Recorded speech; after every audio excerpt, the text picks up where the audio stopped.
이 세상은 점점 더 하나의 체계로 통합되어 가고 있습니다.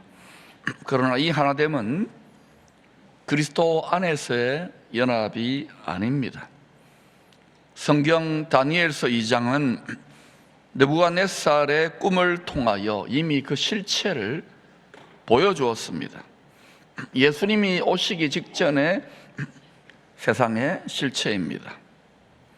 황금 머리를 숭배하는, 물질을 신으로 숭배하는 큰 성 바벨론 체제가 등장하게 될 것입니다. 권력과 기술과 탐욕이 하나로 엮여져 인간 중심의 통일을 향하여 역사가 질주하고 있습니다. 성경의 여러 곳에서 예언한 대로입니다. 저명한 미국 상원 의원의 인터뷰 영상을 보고 계속 설교를 이어나가겠습니다. 부탁드립니다. You're not known for mincing words on any subject, and you certainly haven't minced them about what you call the unprecedented threats posed by AI. What are you most specifically fearful of? Fearful of what, Jake? This is the most consequential technology in the history of humanity. It will transform our country, it will transform the world, and we have not had in Congress, in the media, and I'm glad you're doing this show, or among the American people, the kind of discussion that we need. Some examples. First of all, who is pushing this revolution in technology? It is the richest people in the world.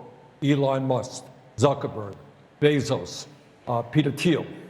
Multi-billionaires are pouring hundreds of billions of dollars into implementing and developing this technology. What is their motive? You think they're staying up nights worrying about working people and how this technology will impact those people? They are not. They are doing it to get richer and even more powerful. That's issue number one. Who is pushing this technology? What does that mean for all of us? Number two, economically. This is what Elon Musk, putting hundreds of billions of dollars into the technology, says, quote, AI and robots will replace all jobs. Working will be optional, end quote. Bill Gates, hundreds of billions of dollars into this technology, quote, humans won't be needed for most things. Well, I got a simple question. If there are no jobs and humans won't be needed for most things, how do people get an income to feed their families, to get health care, or to pay the rent? There's not been one serious word of discussion in the Congress about that reality. Issue number three. Studies out there tell us what we all know to be true. Young people now are spending an enormous amount of time with AI. There are kids who are now getting most of their emotional support from AI. Yeah. If this trend continues, what does it mean over the years when people are not getting their support, their interaction from other human beings, but from a machine? What does that mean to humanity? And maybe last but not least, I did a symposium at Georgetown with Geoffrey Hinton, who is considered to be the godfather, Nobel Prize winner of AI. He thinks that AI is soon going to be smarter than human beings. So the science fiction fear of AI running the world is not quite so outrageous a concept as people may have thought it was. Those are some of the issues that are out there. 우리 자신은 물론이고 우리 자녀들의 세대들이 살아가야 될 이 세상, 이 세상을 빠르게 변화시켜가고 있는 이 첨단 기술의 배후에 흐르는 영, 그 첨단 기술 기업을 움직이는 핵심 리더들의 그 정신은 과연 무엇이라고 생각합니까? 성경은 분명히 말합니다. 그리스도께서 오셔서 자신의 왕국, 그리스도의 왕국, 메시아 왕국을 이 세상에 이루기 전에 해산의 진통이 있을 것이라고. 농담으로 하는 말이 아니라 성경 전체가 큰 소리로 외치고 있는 거예요. 역사의 마지막 통일은 인간이 만든 기술이나 권력으로 하나 되어지는 것이 아닙니다. 화목 제물로 죽어 부활하신 그리스도 안에서 통일이 될 것입니다. 에베소서 1장 10절입니다. 하늘에 있는 것들과 땅에 있는 것들이 다 그리스도 안에서 통일되게 하려 하심이라. 만물이, 온 세상 만물이 하나의 머리, together under one head, 두 가지 머리가 아닙니다. 짐승으로 드러날 적그리스도의 머리가 아니라, 우상의 머리가 아니라 죽으시고 부활하셔서 다시 오시는 약속대로 그 머리 예수 그리스도 아래서 하나가 되는 통일을 이야기하고 있습니다. 우리는 그 부활하신 주님과 한 몸의 지체들로 부름받았습니다. 다른 것과 하나가 되려고 하면 안 됩니다. 오직 그리스도와 하나로 묶여지기를 힘써야 되는 거예요. 그러기 위해서 예배드리고 기도하고 성령의 능력으로 살려고 애를 쓰는 거예요. 육체는, 육신의 생각과 육신의 정욕은 그리스도와 하나 되게 하지 않도록 끊임없이 우리를 떠내려가게 합니다. 골로새서 1장 20절도 같은 말씀을 합니다. 그의 십자가의 피로 화평을 이루사, 평화를 이루사 만물, 그 땅에 있는 것들이나 하늘에 있는 것들이 그로운 말미암아 자기와 화목하게 되기를 화목하게 되기를 기뻐하심이라. 여러분, 지금은 하늘과 땅에 있는 모든 만물들이 가장 높은 곳에 있는 하나님 아버지의 뜻에 복종하지 않고 있습니다. 그러나 예수님이 하나님 아버지의 뜻에 죽기까지 복종하여 하늘의 길을 여셨기 때문에 그 부활하신 그리스도와 한 몸 하나가 되어지면 믿음으로 되는 겁니다. 그리스도의 영이 지배하는 참된 평강을 예고편으로 맛보게 될 것입니다. 이것은 세상이 줄 수 없는 모든 지각에 뛰어난 하나님의 평강입니다. 이 모든 지각에 뛰어난 하나님의 평강으로 예비된 신을 신고 이 세상 시스템, 이 정신 세상 시스템의 머리 위를 밟고 걸어갈 때 사단의 세력들을 밟으면서 복음을 전하는 권능의 통로가 되는 것입니다. 은혜와 생명이 왕노릇하는 참된 하나님의 능력은 언제나 십자가를 통하여 나타납니다.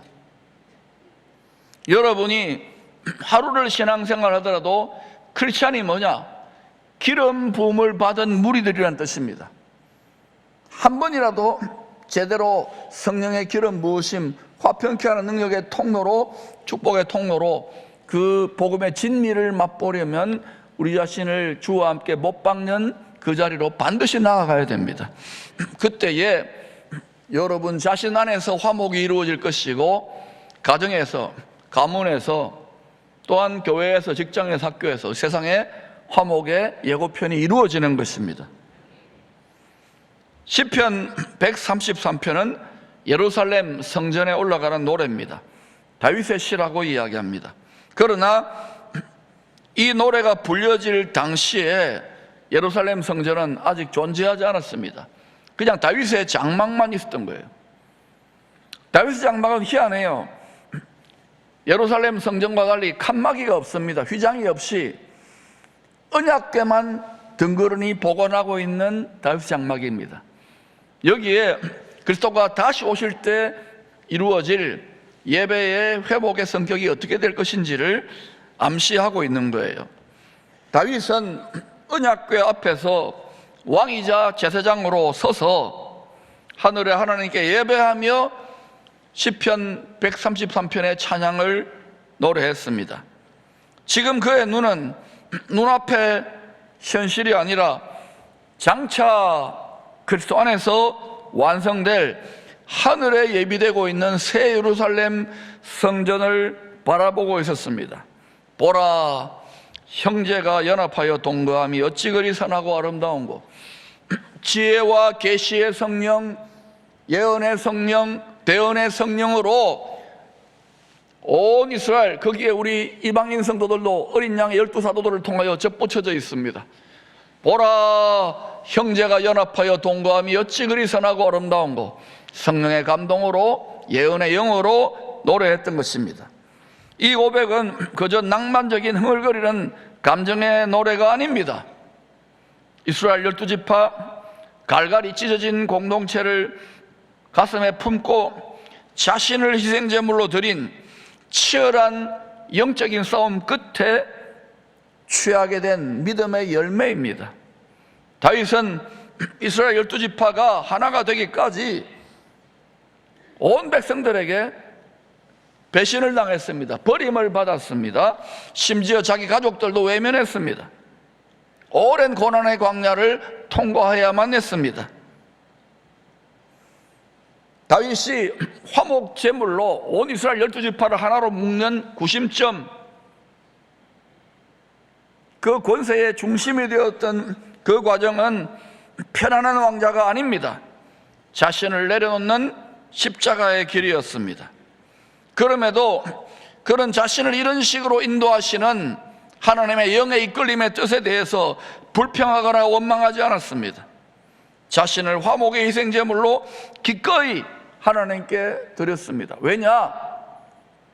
하나님을 마음을 다해, 생명을 다해, 힘을 다해, 뜻을 다해 사랑했기 때문입니다. 우리는 할 수 없어요. 다윗도 온전히 못했어요. 나중에 권력의 정점에 있을 때 가장 치명적인 실수를 범하잖아요. 인간은 할 수 없다. 그러나 다윗을 통하여 그 왕좌에 예수 그리스도가 오시는 하나님이 사람이 되신 그분이 자기 몸을 희생제물로 드려 이루어질 죄 사함의 왕국, 생명이 왕노릇하는 왕국의 예표가 되었던 거예요. 다윗의 위대함은 전쟁에서 적을 무찔러 이긴 데 있지 않습니다. 배신당한 상처, 버림받은 상처, 무시당하고 멸시당한 상처를 이기고 12지파를 하나로 묶어 제사장 나라를 회복할 수 있었던 하나님에 대한 사랑이 있습니다. 생명을 다한 사랑, 마음을 다한 사랑, 힘을 다한 사랑이 정말 하나님께 여러분이 드려진다면 사랑은요 반드시 수고를 동반합니다. 사랑은 낭만이 아닙니다. 쾌락적이고 감각적인 육적인 욕망의 사랑이 아니에요. 불법이 성함으로 사랑이 식어져 간다는 말이 무슨 말이냐? 불법은 불순종을 말합니다. 듣기만 하고 멍에를 메고 말씀에 순종하지 않으면 점점 신앙이 미지근해지고 식어져 버리는 거예요. 하나의 종교가 되는 것이죠. 다윗이 왜 그렇게 열심으로 싸웠을까요? 다윗은 하나님 뜻이 이루어지지 못하도록 하는 이방 세력들과 싸웠고, 그 다음에 자기 육을 따라 행동하는 온 이스라엘 12지파와 싸웠고, 그리고 궁극적으로는 그 모든 싸움의 내면이 자기 자신 속에 있는 무서운 정욕과 탐심, 이것과 싸웠어요. 결국은 다윗은 가장 마지막에 가장 큰 원수인 자기 자신 속에 있는 그 무서운 정욕과 육의 얽매인 생각은 이기지 못했어요. 그래서 예수가 오셔야 됐던 거예요. 죄와 피나에까지 싸워 죽으시고 부활하신 예수가 와야 되는 거예요. 노래합니다. 머리에 있는 보배로운 기름이 수염 곧 아론은 대제사장입니다. 온 이스라엘이 하나가 될 때, 나중에 영원한 복음의 대제사장 예수님과 한 몸으로 하나가 되는 제사장들이 나타나겠죠. 아론의 수염에 흘러서 그의 어깨까지 내림받고 보배로운 기름이 내리는 거예요. 이 보배로운 기름을 우리는 신약에서 성령의 기름 부으시는 능력이라고 우리가 알 수 있죠. 하나로 연합된 공동체 위에 하늘의 보좌로부터 성령의 기름이 부어짐을 노래했던 것입니다. 성령의 기름은 자기 뜻을 내려놓고 말씀의 뜻에 복종하기 위하여 자신을 깨뜨린 자들에게 부어집니다. 다시 말합니다. 자기 뜻을 내려놓고 말씀의 뜻에 복종하기 위해서 자신을 쳐서 깨뜨린 자들에게 부어집니다. 교회의 본질은 조직이나 제도가 아닙니다. 십자가의 사랑 안에서 자신을 향유옥합처럼 깨뜨려 드리는 생명의 공동체입니다. 기쁨의 공동체가 요만한 공동체를 유지하는 그 동력도 육을 따라 행하는 자들이 있는가 하면은 곳곳에 향유옥합을 깨뜨려 드린 성도들의 향기로운 향기름의 냄새가 퍼짐으로 화목의 분위기가 조성되기 때문에 한 공동체가 되는 거예요. 가정에서도 똑같습니다. 다 어린아이 같이 육을 따라 충돌하면 엉망진창이 되는 거예요. 한 가족이라도 왼수가 되는 거예요.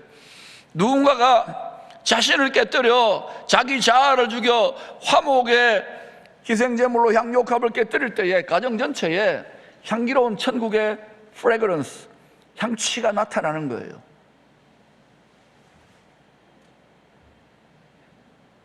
겟세마네 없는 기름 부음은 없습니다.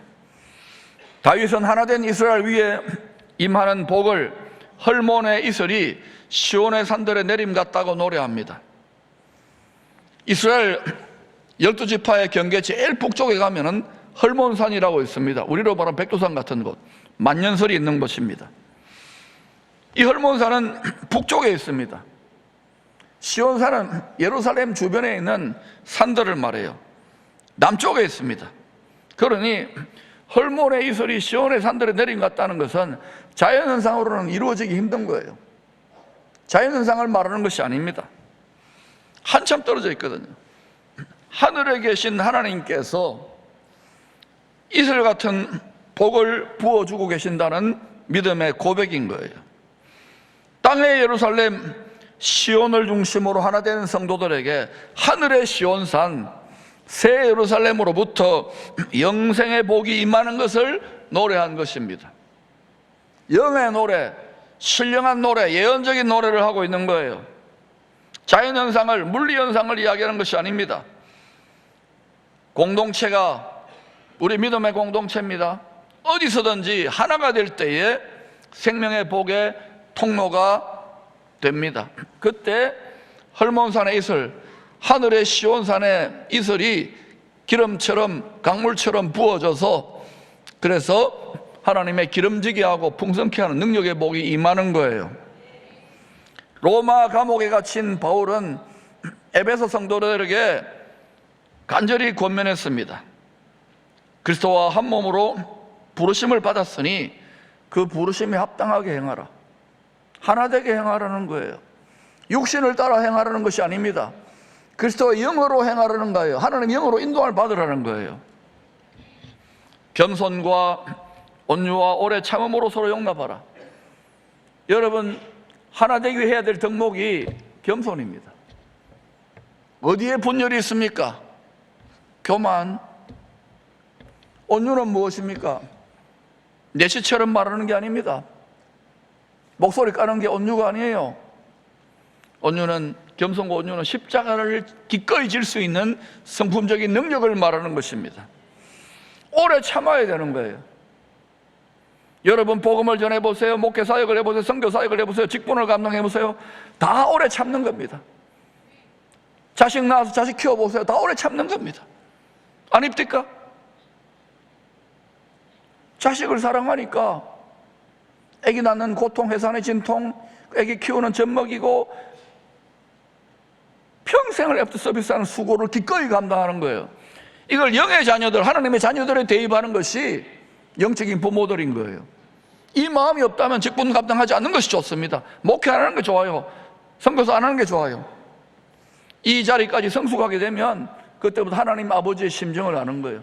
오죽하면 자기 독생자를 하나님과 불화한 왼수된 자식들을 위하여 화목의 희생 제물로 내어주실까. 그리고 에베소 4장 3절에서 말합니다. 성령이 하나 되게 하신 것을 힘써 지키라. 여러분, 새 성전으로 입당한 후에 당회실 벽에다가 이 말씀이 적힌 액자를 달아 놓았습니다. 성령이 하나 되게 하신 것을 힘써 지키라. 그리스도 한 몸으로 부르심을 받은 공동체입니다. 성령이 하나 되게 하신 것을 힘써 지키고 있습니까? 당연한 교회 최고 치리기구입니다. 여전도회, 남선교회, 권사회, 또 각 부서별로 모두가 성령이 하나 되게 하신 것을 힘써 지키는 한 해가 되기를 축복합니다. 이 하나됨은 영적인 싸움의 승리를 주시고자 임하는 성령의 능력으로 지켜집니다. 다시 말합니다. 성령의 능력으로 지켜집니다. 여러분의 말이나 지식이나 여러분의 판단이나 생각으로 지켜지는 것이 아닙니다. 그렇게 말하고 생각하면 더 많이 깨어지고 더 많이 부수어집니다. 지금 온 열방에서 일어나는 현상들입니다. 힘써 지키라는 이 말은 군대 용어입니다. 명령입니다.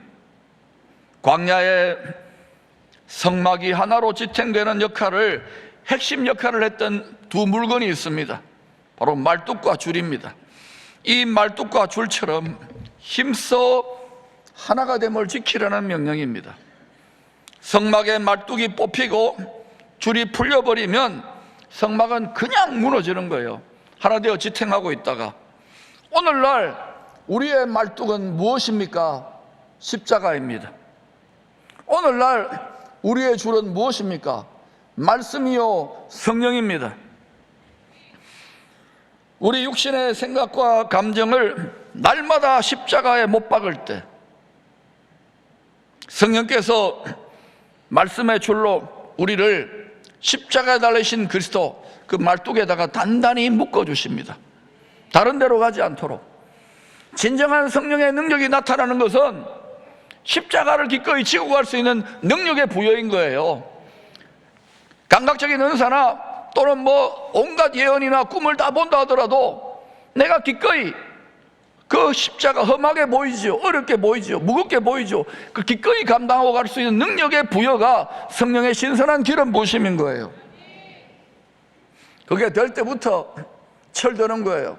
그게 될 때부터 우리가 짊어지고 가는 십자가와 멍에의 짐은 아무것도 아니구나, 쉽구나, 가볍구나. 그때부터 땅이 아니라 하늘 위를 걷는, 원수를 밟기 시작하는 능력의 역사가 나타나는 것입니다. 교회사에는 원수되었던 자들이 하나가 된 이야기들이 있었습니다. 많습니다.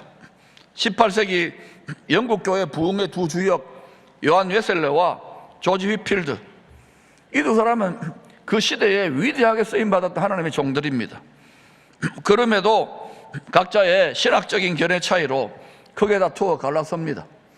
마치 사도행전 15장에서 이방인과 유대인 공동체가 하나가 될 수 있는 선교적인 하나의 통일의 역사가 나타났는데, 그때 어때요? 바로 이어서 사도행전 15장에서 바울과 바나바가 서로 심히 다투어 갈라섰지 않습니까?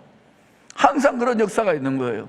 그러나 여러분, 하나님은 통일시키려고 하지, 우리는 분열하지만 그 분열과 다툼을 통하여, 그 갈라섬을 통하여서도 하나님은 하나님의 뜻을 이루고 계신 거예요.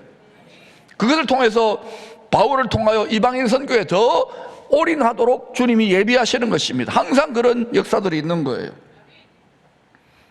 그러나 이 요한 웨슬레와 조지 휘필드 점점 나이가 들어가고 인생과 사역의 경륜이 점점 깊어지면서 성령의 인도하심에 이끌려 각자 자신의 겟세마네로 들어가 기도합니다.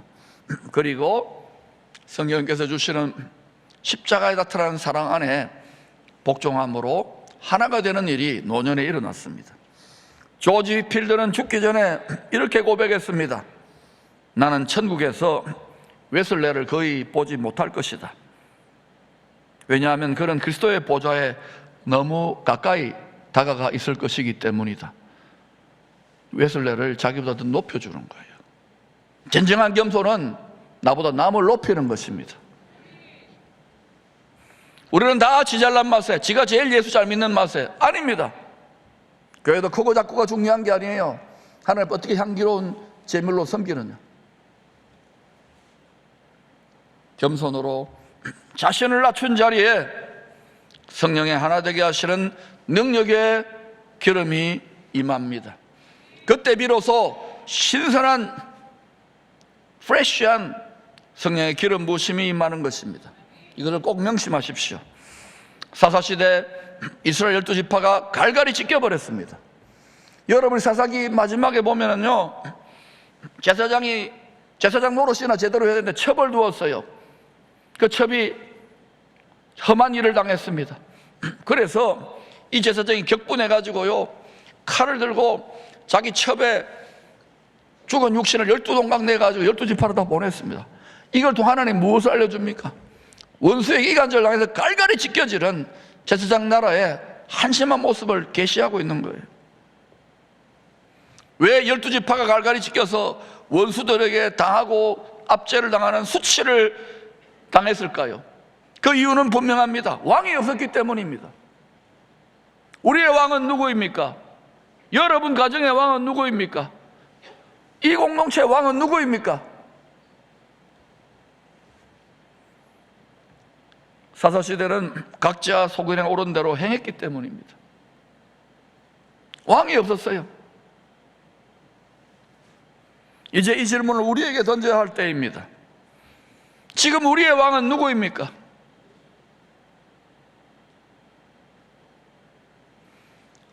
우리의 모든 생각과 모든 감정, 이게요, 그냥 말로 고백할 때는 쉽지만 내가 상처받고 내가 이해가 안 될 때, 내가 주의 뜻을 이루는데 정반대로 상황을 인도하실 때,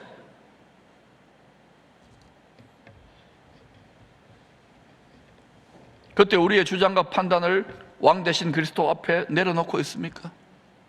모든 생각을 사로잡아 그리스도에 복종하고 있습니까? 아니면 미친 야생마처럼 내 안에서 두려운 생각, 의심하는 생각, 미운 생각, 음란한 생각, 분열하는 생각, 죽이고 싶은 생각, 이런 것들이 막 솟구치며 날뛰고 있지 않습니까? 파도치고 있지 않습니까? 그렇다면 아직은 여러분 자신이 왕이 되어서 날뛰고 있는 거예요. 이간질하는 원수에게 놀아나고 있는 거예요. 왕의 말씀에, 왕이신 그리스도 영에 굴복했다면 세상과 나는 간 곳이 없는 거예요. 그러므로 모든 지각에 또 하나님의 평강, 안식이 주어집니다. 거기에서 담력이 솟구쳐 나오는 거예요. 거기에 기쁨이 솟구쳐 나오는 거예요. 그게 두려움과 원망과 의심이 사라집니다. 올 한 해도 우리는 한치 앞을 몰라요. 우리는 육신이기 때문에. 그러나 이미 시간과 공간을 초월하는 하늘의 보좌에 계시는 주님은 다 환히 내다보고 계십니다. 주님이 하나가 되는 길, 그리스도와 부활하신 그리스도와 한 몸 되는 길을 몸소 보여주셨습니다.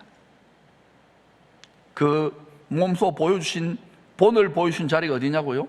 바로 겟세마네입니다. 따라합시다. 겟세마네. 겟세마네는 기름을 짜내는 곳입니다.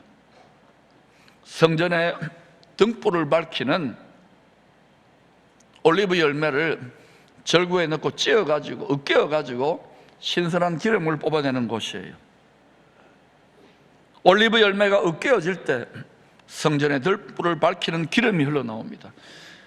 여러분, 고린도전 3장은 우리 몸과 마음이 성전이라 그래요. 우리 마음의 성소 안에 7 등잔불이 있는 거예요. 영혼이 등불인 거예요. 여기에 신선한 기름이 부어져야 믿음의 심지에 불이 붙어서 어두워진 우리 마음이 밝아지고 어두운 눈이 밝아지는 거예요. 어떻게 기름을 예비합니까? 예수님은 겟세마네에서 자신의 뜻을 으깨어 아버지의 뜻에 온전히 복종시키셨습니다. 일치시키셨습니다. 왜 하나님이 다윗을 쓰십니까? 나의 마음에 합했기 때문에. 여러분의 마음이 그리스도 예수의 마음과 합쳐되어 있습니까? 여러분의 뜻이, 여러분의 꿈이, 여러분의 소원이 그리스도 예수의 소원과 뜻과 마음과 하나 되어 있습니까? 그러면은 저절로 이루어지는 거예요. 우리의 불만족과 불평은 무엇이냐? 하늘에 계신 하나님은 자기 친아들을 십자가에 매다는 겟세마네를 통과하게 하시는데 우리는 그거 없이 기름진 나의 욕망에 기름진 것으로 비나이다 비나이다 이거 이루어 달라고. 그러니 이 십자가 겟세마네를 통과하지 않으니까 불평과 원망과 불만족이 많은 성도들이 많아요. 그런 직분자들과 그런 종들이 많아요. 오늘 이 문제를 해결하시기를 축원합니다. 예수님도 우리와 똑같은 육체적인 조건입니다. 그런 하나님의 뜻에 합하기 위해서 하나님의 기뻐하시는 마음과 자기 마음이 하나님의 기뻐하시는 소원과 자기 소원이 일치되기 위해서 자신을 겟세마네에서 올리브 열매처럼 으깨어버린 거예요. 그리고 나온 기도가 뭐냐? 그러나 너의 원대로 맛이 없고 아버지의 원대로 하옵소서. 진정한 기도는요, 내 소원이 없는 거예요. 아니, 내 소원보다도 하나님의 소원이 내 소원의 자리를 침투해가지고 내 소원을 다스려버려요. 내 생각이 없는 자리입니다. 육의 생각이 없는 거예요. 하나님의 생각이 내 생각에 침투해 들어가가지고 내 생각을 다스리는 거예요. 하나님의 감정이 내 감정, 상한 감정을 침투해 들어와서 그걸 통해서 얘야, 이제 네가 이와 같이 상하고 고통하는 사람들을 치료하고 위로하는 나의 기름 부음의 통로가 되겠구나. 그때 하늘의 기쁨이 임하는 거예요.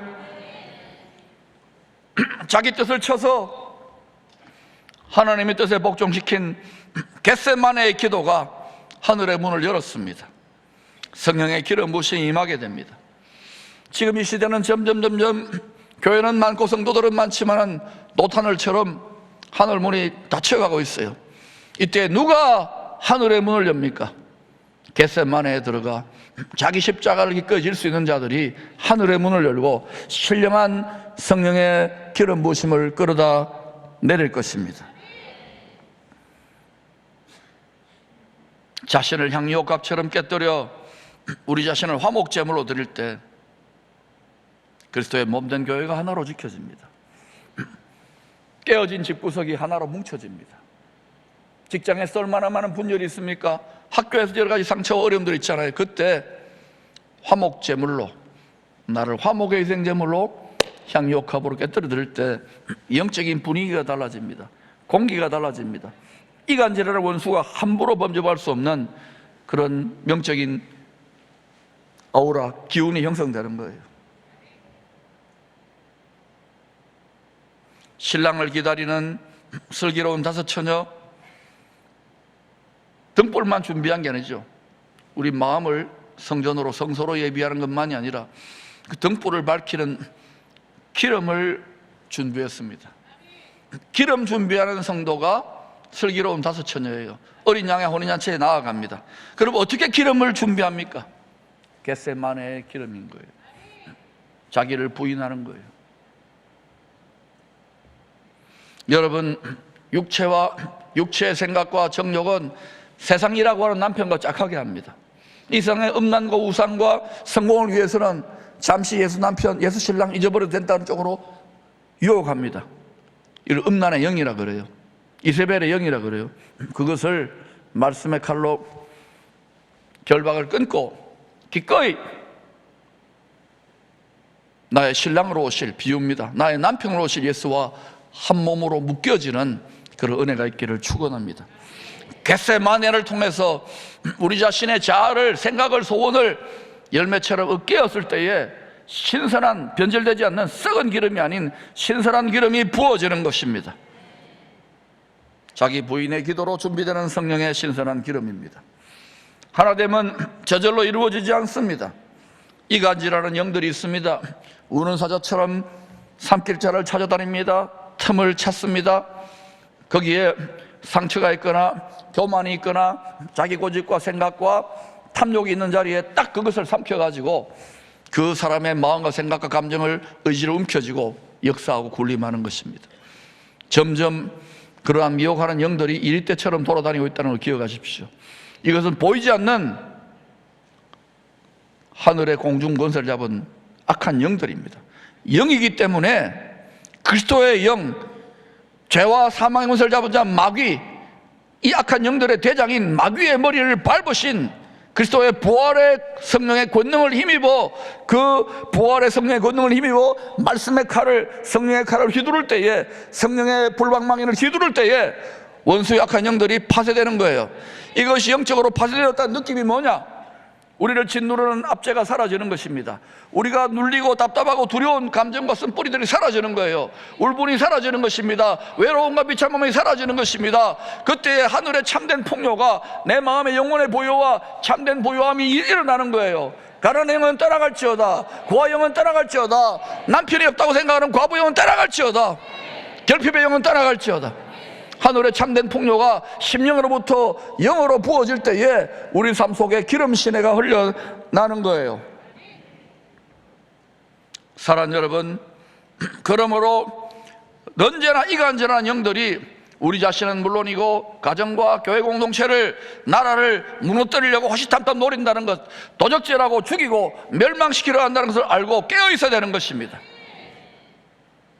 그리스도와 하나가 되도록 부름받은 우리들은 날마다 십자가 앞에서 우리의 생각과 감정을 올리브 열매처럼 으깨야 합니다.